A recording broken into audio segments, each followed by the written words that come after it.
Moving to our top story today, a Russian court has fined Google and Facebook for failing to delete banned content.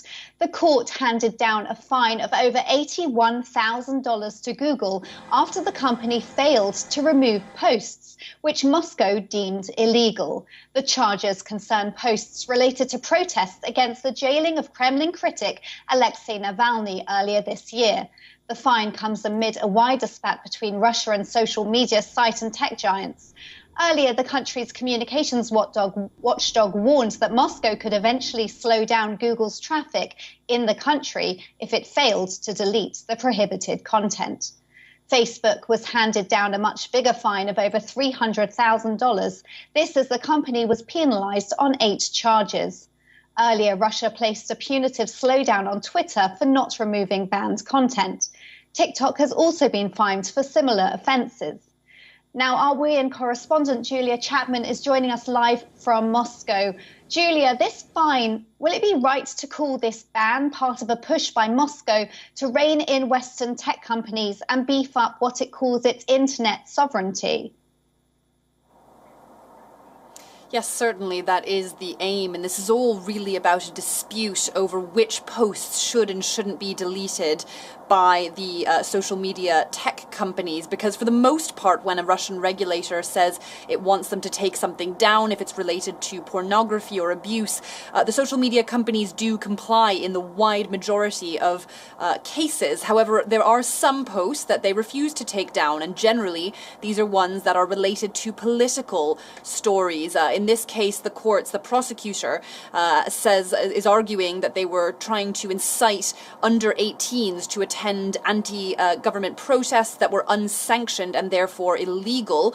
But of course, the social media companies have refused to take down those posts, and that is why they have been slapped with these fines. What exactly are the charges against Facebook and Google for which they've been fined specifically in these cases? Simply for not removing the posts that they've been asked to by the Russian media watchdog over these protests. And of course, they aren't the only companies who've been slapped with fines. TikTok has also received similar fines. Twitter has as well. And it's all part of a broader push by the Russian government to try to rein in internet companies that they see as being having a free reign, essentially, and they would like to have to bring them under more control. Now, Russian officials are reluctant to go quite as far as China when it comes to controlling the internet, but these are some smaller ways that they are trying to mete out more control over what content is being shared and distributed around Russia, namely content that they see as political and that should not be on social media networks. And as you said, the fines come amid a wider spat between Moscow and Google. And Russia's communications watchdog has warned that it could eventually slow down the company's traffic in the country. Has there been any reaction from the tech companies so far?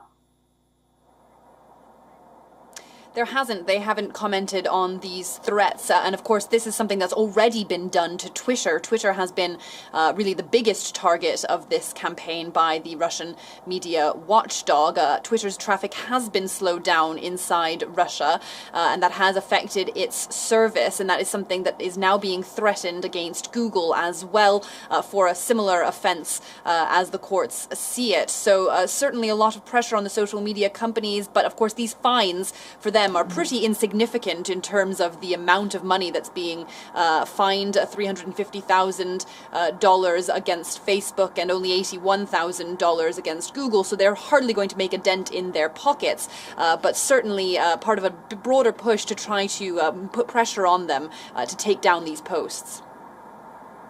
Thank you, WION correspondent Julia Chapman, as ever, for your insights.